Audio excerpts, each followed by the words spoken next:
I was really, really excited about last year's Winter-Valentine campaign. First of all, it was our 10th anniversary of not just the marketing campaign itself, but the 10th anniversary celebration of our talent agency division. And so it was really exciting for us to go to the next level because, of course, 2016, we introduced a lot of new talents, but we didn't have an original photo shoot. We just got photos from the various talents that was being presented, some veteran, some new.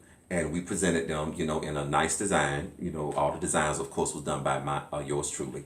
And I think what I liked about 2017 was that was the first on location photo shoot that we did for 2017's version of Winter Valentine, which was Winter Valentine 9.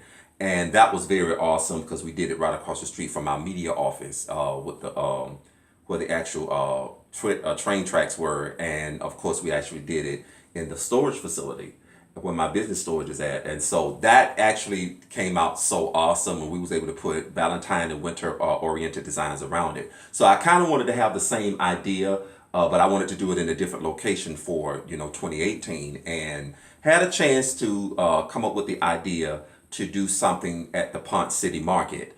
And we was expecting to partner once again with Bill Kalin Marketing, who actually was one of our sponsors for the first anniversary, second annual Suit and Tie Black and White.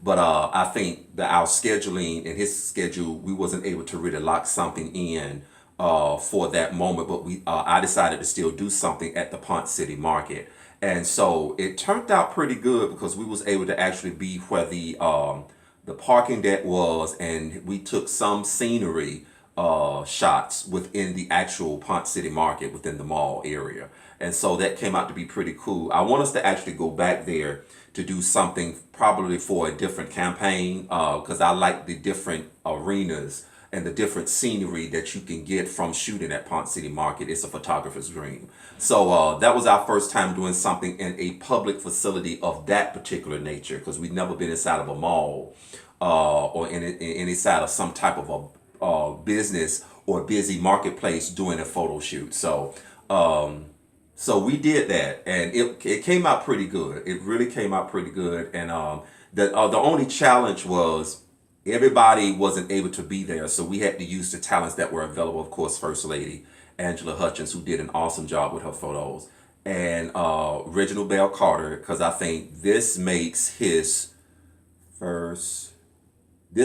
third feature in Winter Valentine, because of course Reggie is our Mr. Summer Quarter 2016, and so this makes his third time being featured. And the First Lady, this makes her second time. We were supposed to have Clark, our Mr. Meak Productions 2016, because his debut was in the Winter Valentine of 2016, and so he missed last year, and he ended up missing 2017. So we was trying to see if we can get him involved in 2018, but some of our talents still have regular jobs, so they wasn't able to really get off or to really schedule it in time enough like they wanted to. But he was there in spirit and everything like that because he really wanted to be there. What I also loved about Winter Valentine X was we had a chance to bring back the First Lady of Meak Productions, our very first transgender talent that registered with us back in fall of 2007. And Sister Taina Norrell, we was able, either she reached out to me or I saw her, and we was able to reconnect online again because that's how we met online. Still haven't met in person yet, but we was able to meet online, and she was letting me know about what was going on with her. I saw some things that was booming for her, and she's a very talented artist. She's not just a female impersonator because she's fully transitioned now. She's a full woman now. And because when I met Taina, she was still in transition and still doing drag shows and stuff like that. But Sister Taina Norrell is a full woman now, and it's just wonderful to see how Taina has grown. A professional makeup artist. She's also a painter. She's an actual real illustrator, real painter, real artist. And so that part I never knew about. And so that was just so wonderful to see her and her evolution, and to the fact that she wanted to actually come back with the agency to celebrate with us for our 10th anniversary. So her first cameo in a few years was with Winter-Valentine X, and it was very wonderful for us to do that one design for her to help push her and to reintroduce her back into the agency.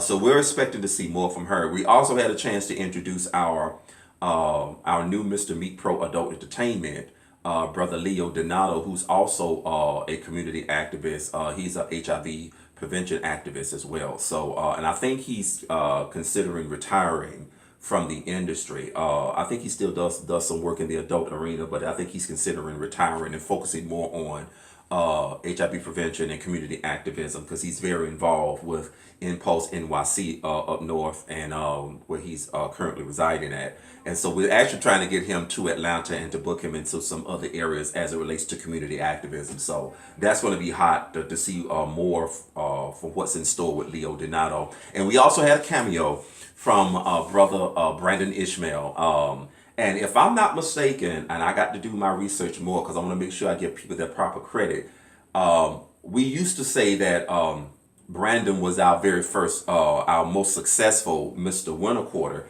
If I'm not mistaken, he is our very first Mr. Winter Quarter. So his title will be changing to the First Gentleman of Winter, because I think when we go back and did our 10-year history, we had somebody that we was considering to be our first Mr. Winter Quarter and stuff like that. But they people who are no longer with us, people who only had a short run, that didn't have like more of a long, like a year or more with us, we kind of don't give them certain titles yet until we see whether they're going to actually be consistent with us. We did want to give Uncommon an honorable mention, but we actually still want to give Brandon Ishmael a shout out because he had a cameo in Winter-Valentine X, and the cameo that we did for him, because we wasn't able to get any new photos. So what we did was we took some unreleased photos from the fall edition of Suit and Tie Black and White, which of course Bill Kelly Marketing was involved in.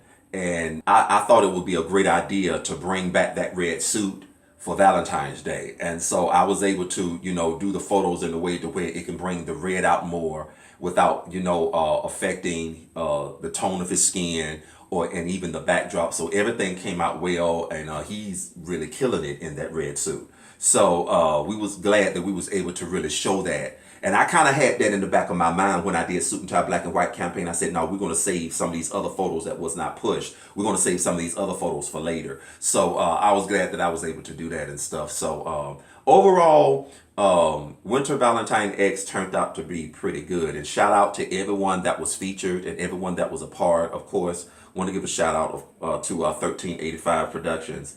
And that was her second photo shoot and video shoot with us as it relates to a talent agency campaign. So yeah, it was very, very awesome.